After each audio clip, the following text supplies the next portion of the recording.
Avertissement. Le studio et Lux Media sont des plateformes de libre expression, sans ligne éditoriale.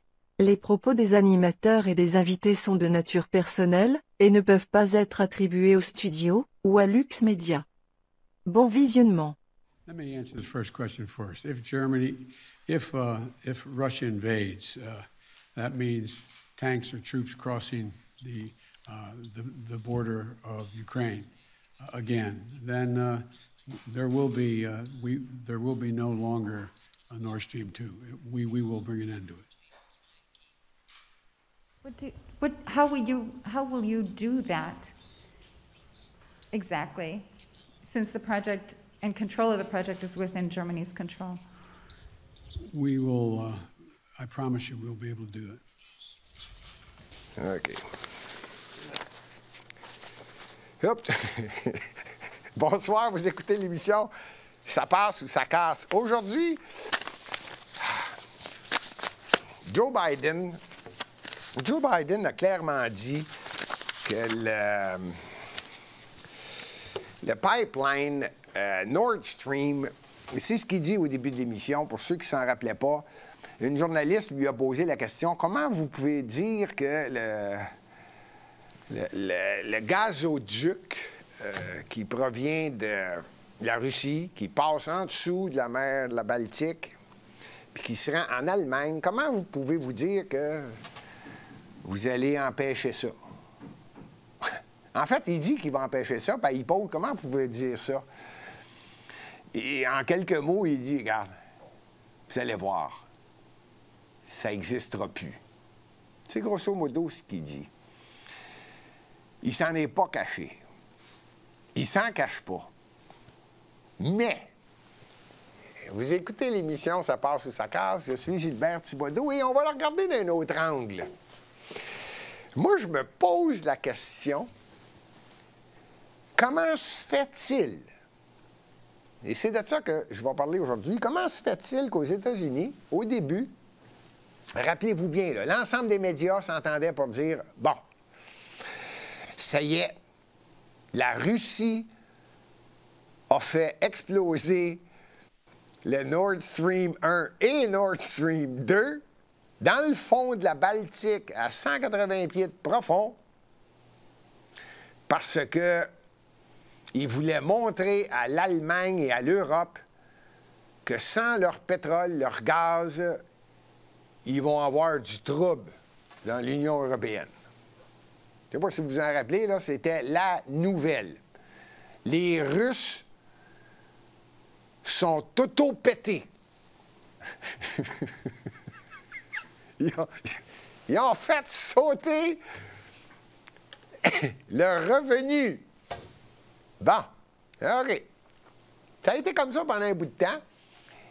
Et pour ceux qui veulent le vérifier, là, c'est à peu près sur tous les réseaux, spécialement ce que j'appelle le mainstream, là, le MSNBC, puis le CNN, puis à la télévision américaine. Là, c'était clair, et des spécialistes, là, je vous le dis, là, des spécialistes. Là. Ah, des experts, en voulez-vous? Je pense qu'il y a rien que ça, des experts, là, depuis 2019. Là, c'était rien que des experts, c'est sûr, c'est la Russie qui s'est auto-flagellée. Elle s'est faite sauter. Bon. Un petit peu plus tard, récemment, là, ils ont dit, on va prendre encore plus de mesures, parce que rappelez-vous qu'au début, en plus du pipeline qui saute, l'Union européenne, qui vit selon les ordres des États-Unis, là, bon, il faut prendre des mesures pour mettre le plus bas possible l'économie russe. Fait qu'on coupe tout. Tout. Ils n'ont rien en Europe. Fait que la Russie, mon chum Vlad, moi je l'ai déjà dit, là, c'est pas un ami personnel. Puis je comprends pas trop quand il parle en russe, mais c'est pas grave. Je commence à le comprendre, là, parce qu'il gesticule. Puis là, je commence à le comprendre. Et je me dis, je comprends pas comment ça se fait que l'Union européenne a écouté les Américains, quand je dis ça, c'est vous comprenez que les Américains dirigent l'OTAN. La plupart de l'Union européenne, pour ne pas dire tous les pays de l'Union européenne, sont dans l'OTAN. Bon, on se comprend? Bon. Et c'est les Américains qui financent l'OTAN. C'est les Américains qui protègent les Allemands avec des soldats en Allemagne et dans différents... Ah, vous comprenez que de toute façon, c'est les Américains qui mènent. Et là, Biden, qui dit, il y a longtemps, avant que le pipeline saute, que les Américains vont s'en occuper. Bon. Puis quand ça a sauté, ben là, c'est pas les Américains, là. Tout le monde a oublié cette bout-là. Puis là, c'est Vlad. Vlad est en maudit parce que l'Union européenne, les États-Unis, tous les pays esclaves des États-Unis ont décidé de prendre des mesures, tuer l'économie de la Russie.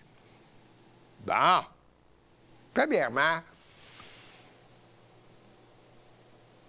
la Russie, l'Europe, c'est pas sur le même continent que l'Amérique du Nord.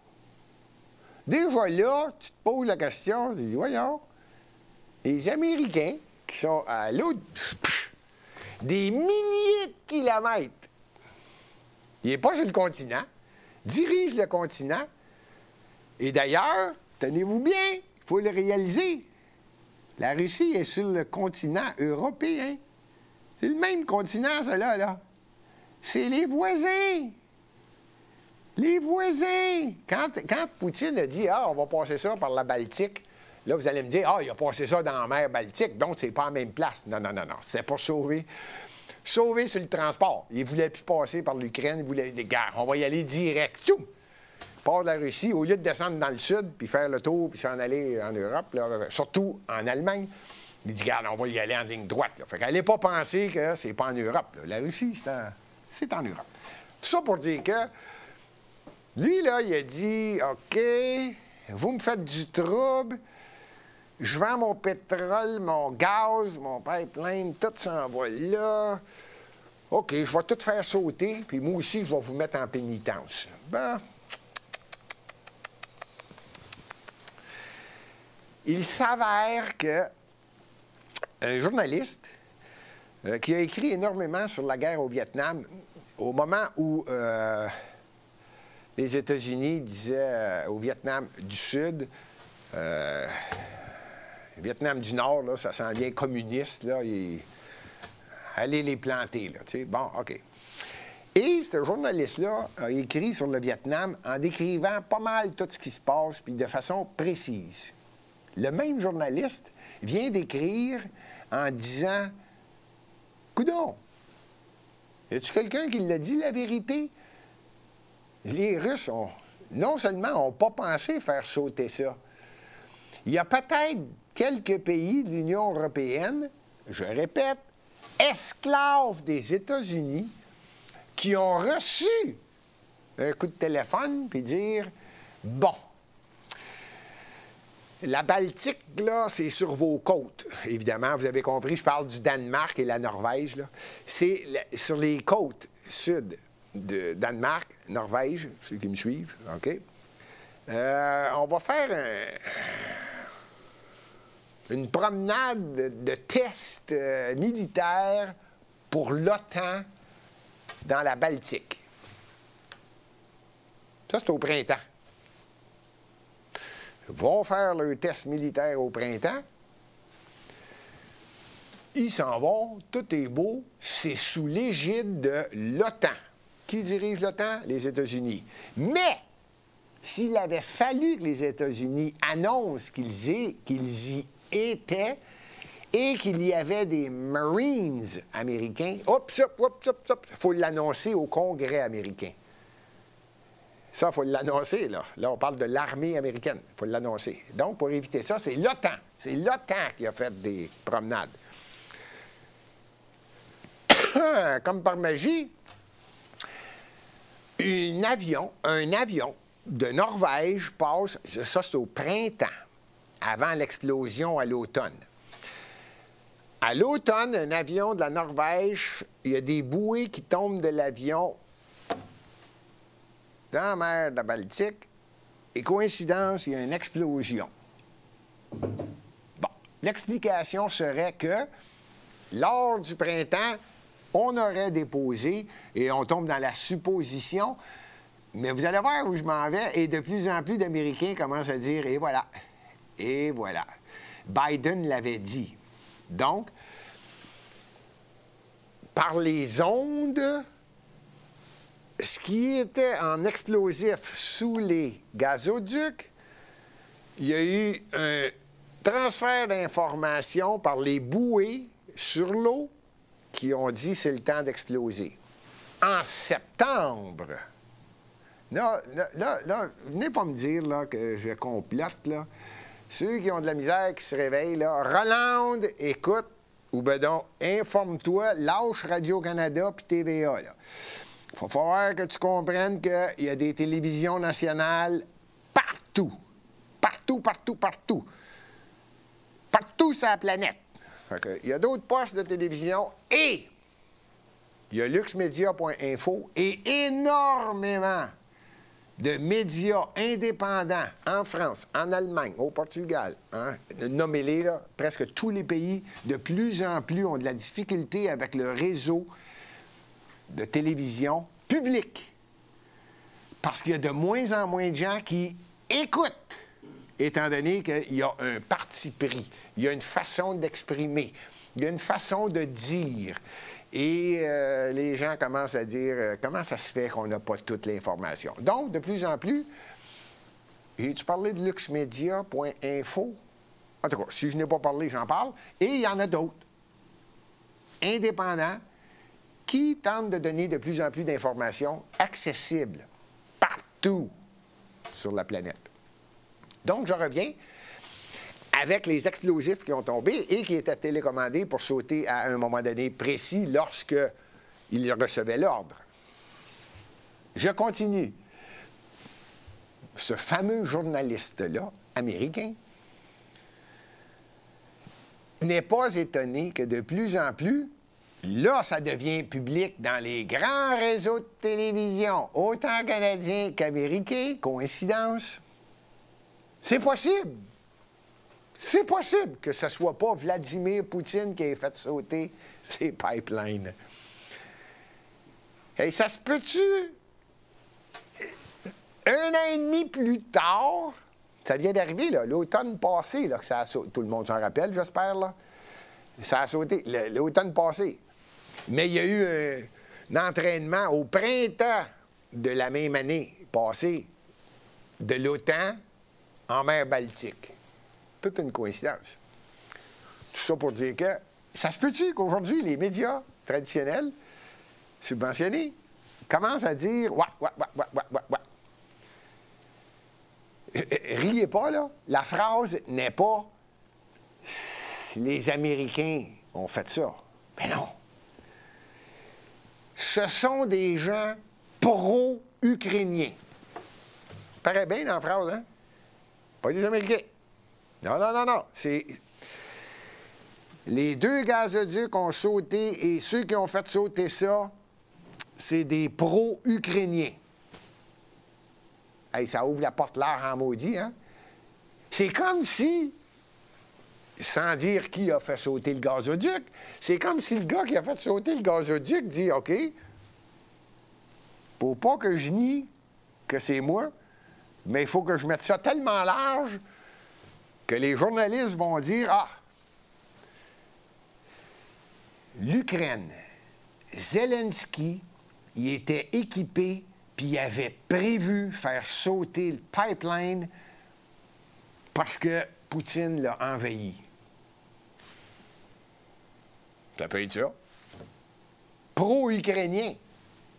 Ça peut être n'importe quel pays de l'Union européenne. Ils ont tous dit qu'ils haïssent Vladimir Poutine, puis qu'ils sont pour Zelensky en Ukraine, en disant que c'est des pro-ukrainiens. Je sais pas pourquoi je ris. C'est triste. C'est triste parce que ce qu'ils me donnent, là, comme information, j'en ai juste assez, là, pour me dire, voyons donc, jusqu'où va la manipulation des médias? Il me semble que ça serait simple. C'est vrai que, hors de tout doute, on ne peut pas le dire. OK. Mais elle doit donner mon opinion, et c'est ce que je vais faire maintenant, là. Je pense que les États-Unis ont effectivement fait sauter les 2 gazoducs. Il y en a qui vont me dire, ben là, tu es en train de dire que c'est les Américains. Gars. Même si tu es loin et que tu dis, OK, fais-le. Qui l'a fait, là? Hein? S'il y en a un qui te dit, là, qui était loin, puis qui te dit, OK, fais-le. C'est vrai qu'il n'est pas là. C'est lui qui t'a dit de le faire. Qui l'a fait? Bon, c'est comme ça que je le pense, là. Et non seulement ça, ce qui m'étonne, puis je ne veux pas faire une émission très longue là-dessus, mais ce qui m'étonne, c'est qu'actuellement, le reste, tout le monde le sait, les médias ne peuvent plus le cacher. Vladimir Poutine, qui n'était pas, honnêtement, ami avec la Chine. Ils ont d'énormes problèmes à leurs frontières respectives entre les deux. Je parle du côté est de la Russie, là, vous me suivez, là, au nord de la Chine. Là. Bon, c'est pas vrai que ces 2 pays-là, c'est des pays qui étaient faits pour s'adorer. La pensée de la Chine n'est pas la même qu'en Russie. Qu'on arrête de me dire que la Russie, c'est pareil, comme la URSS, qui était l'Union des républiques socialistes soviétiques. Pas du tout la même chose. La Russie, c'est différent. N'oubliez pas qu'il y a eu en Russie, là, Gorbatchev. Il y en a eu d'autres, là, présidents russes, qui ont poussé vers la démocratie. Bon, il y en a qui vont me dire, ça y est, Gilbert, tu prends pour Poutine. Pas en tout. Pas en tout. J'ai jamais dit que je prends pour Poutine. J'ai jamais dit que Poutine, c'est le meilleur. Non, c'est pas ça que je suis en train de dire. Roland, arrête, là. Ce que je suis en train de dire, c'est que, les Américains n'ont pas d'affaires là. Je ne sais même pas pourquoi ils sont là, sauf, l'Union européenne était sur le point de prendre certaines ententes avec la Russie. D'ailleurs, ils ne s'en cachent pas. Je n'irai pas nommer là, tous les chefs de différents partis en France, mais pas seulement que la France en passant. Même chose pour l'Allemagne. D'ailleurs, l'ancienne chancelière allemande, qui n'est plus chancelière, qui est remplacée par M. Schultz, c'est elle qui a tenu tête à autant Donald Trump. En fait, les États-Unis, elle leur a tenu tête. Elle dit, oui, je veux Nord Stream. On a besoin de gaz, c'est notre voisin, il est en Europe. Je le veux, c'est pas cher. Bon. Et c'est là que ça a commencé à boiter. Là. Comment ça se fait que personne ne réalise que les Américains ont de la difficulté? Ça va pas bien là, depuis que Biden est élu. Là. Disons que dans la tête de Donald Trump, le président précédent, il ne s'est pas gêné pour le dire « je veux pas faire de guerre ». D'ailleurs, il n'a jamais fait avec personne. Il n'a jamais fait de... Jamais. C'est un négociateur. Là, il disait « Angela ». C'est drôle quand il parle d'elle. Angela! Non, Angela! Non. Tu ne devrais pas faire affaire avec la Russie. On peut t'aider, on peut te fournir. Il y a une autre façon de générer l'arrivée de gaz, de pétrole en Allemagne. On peut faire partie de la solution. Puis là, Angela, elle regardait le grand blond à chaussures noires. Elle n'était pas nerveuse, hein? Angela Merkel, là, était solide quand même. Elle a dit, non, écoute-moi bien, là. Donne-moi tes prix tout de suite. Fais-moi un deal pour 10 ans, 15 ans. Elle tenait tête aux États-Unis. Elle a tenu tête, même à Donald Trump. Là. Puis Trump, il l'aimait bien. Et en fait, même si tu tiens tête à un président style Donald Trump, quand la négociation est solide, il aime ça. Regarde. C'est ça, puis c'est tout. Parce que le jeu de cartes, c'est pas vrai que les Américains ils ont toutes les cartes dans les mains. Puis, lui, il était au courant. Puis Angela, il a dit, « Sors tes prix, Golic. Ah ouais, le grand blond. Arrête de dire des niaiseries, là, puis de prendre pour un autre. Ah ouais, donne-moi-les, tes prix. » Et c'est pour ça qu'elle l'a fait. Là, c'est plus le même gars qui est président des États-Unis. Ça donne que c'est les démocrates. Et là, on tombe dans l'hégémonie totale, là. Là, on est dans le deep state total. Puis là, ils disent, wow. Poutine ne commencera pas à faire de l'argent avec l'Europe. c'est à nous autres, l'Europe. Parce que les autres ne comprennent pas, les Américains, que la Russie, c'est en Europe. Non, en tout cas, ça, c'est une longue histoire. Non, ça marche pas. Puis en plus, il a déclaré la guerre en Ukraine. Puis les Américains veulent que l'Ukraine fasse partie de l'OTAN pour mettre encore plus d'armement le plus proche possible de Poutine.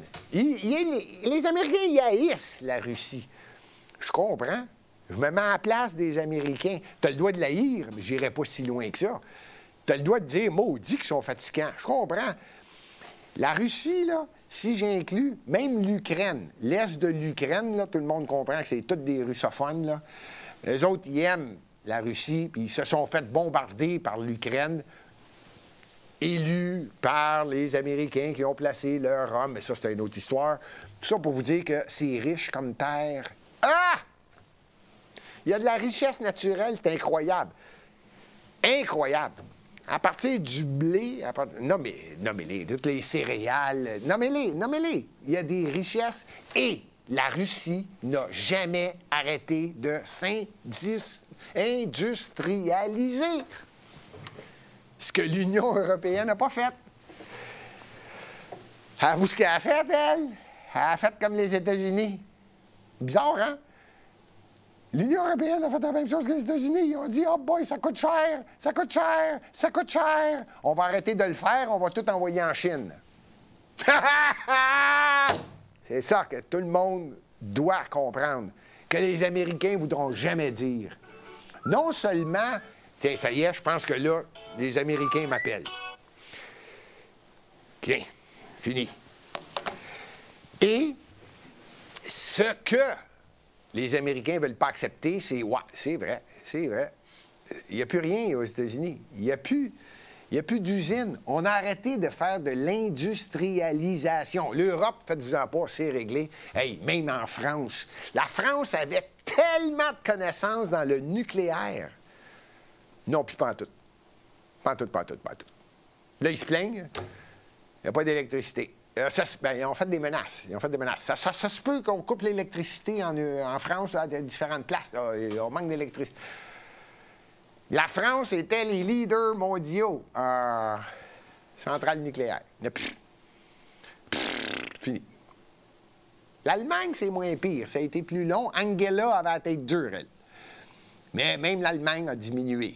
Et plusieurs pays, l'Union européenne, ah oui, on va envoyer ça en Chine, ça ne coûte rien, colique. Puis de toute façon, ils vont nous servir tout le temps. C'est juste des Chinois, pas forts aussi. Puis on les aide.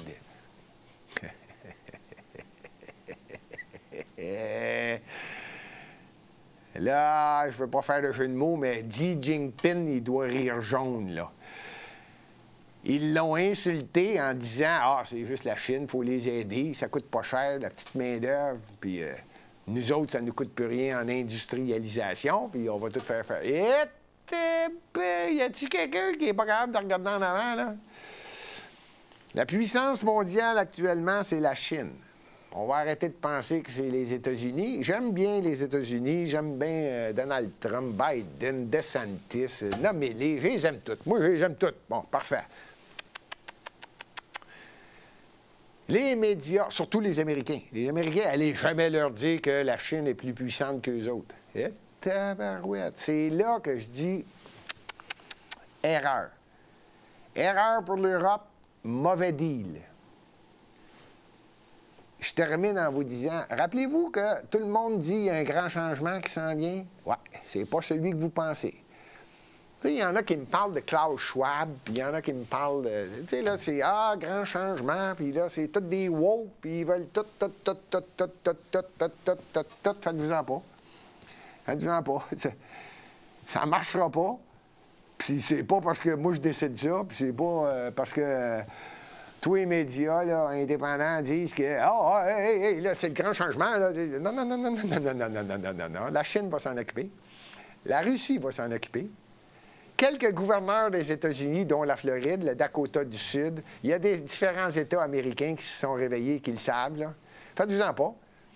Il n'y aura pas le grand changement qu'on pense. Non, le grand changement est en train d'arriver. C'est qu'actuellement, la Russie, à cause des Américains, est devenue amie avec la Chine. À cause des Américains, la Chine est rendue amie avec l'Iran. À cause des Américains, l'Iran est en train de s'entendre avec l'Arabie saoudite. Voulez-vous que je continue? J'ai pas dit que j'aime pas les Américains. Je suis en train de vous dire que l'hégémonie américaine est en train de disparaître. Oui, il va y avoir un grand changement. Non, ça ne sera pas Tikkun Klaus Schwab qui fait ses réunions en Suisse. Cassez-vous pas la tête. Non.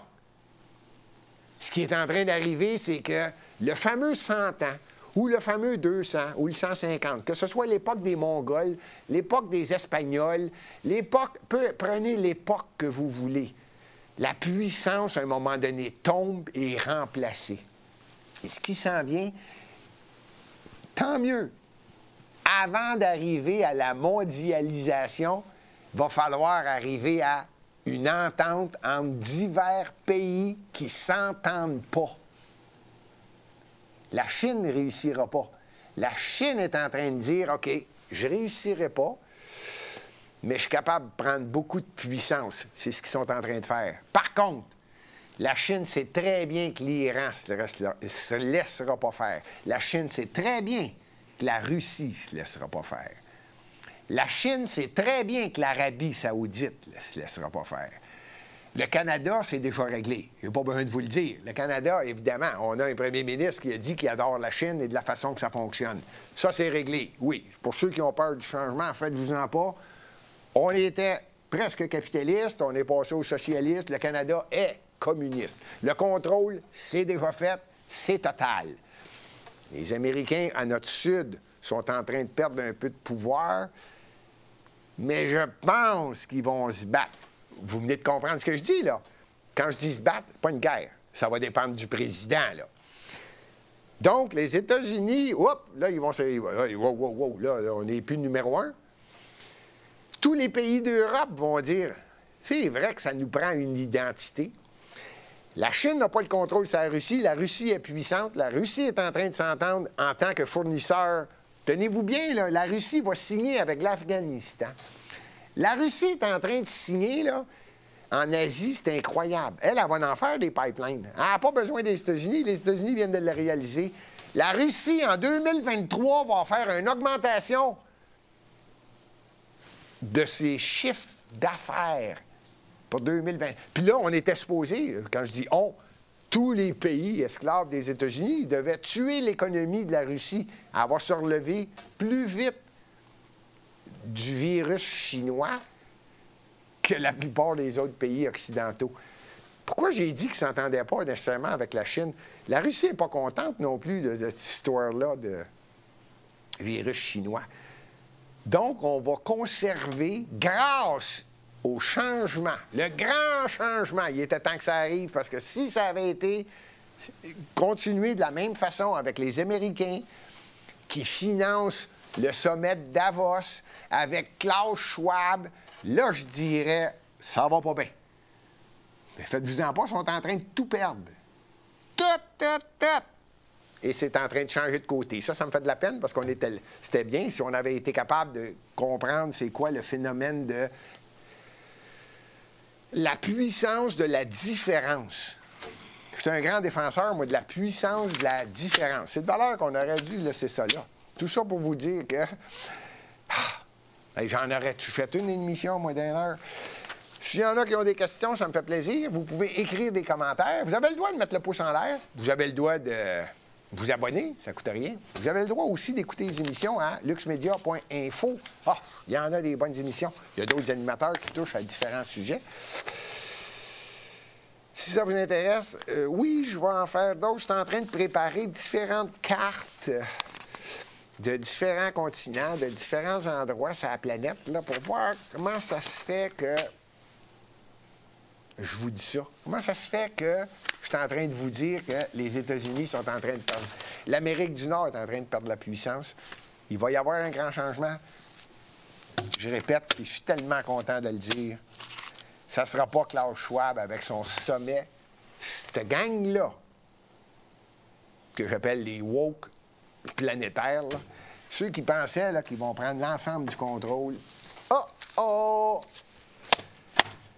Vous n'avez pas vu ce qui est en train de se passer puis ce qui est en train d'arriver avec le BRICS? Hey, même l'Algérie va être dans le BRICS.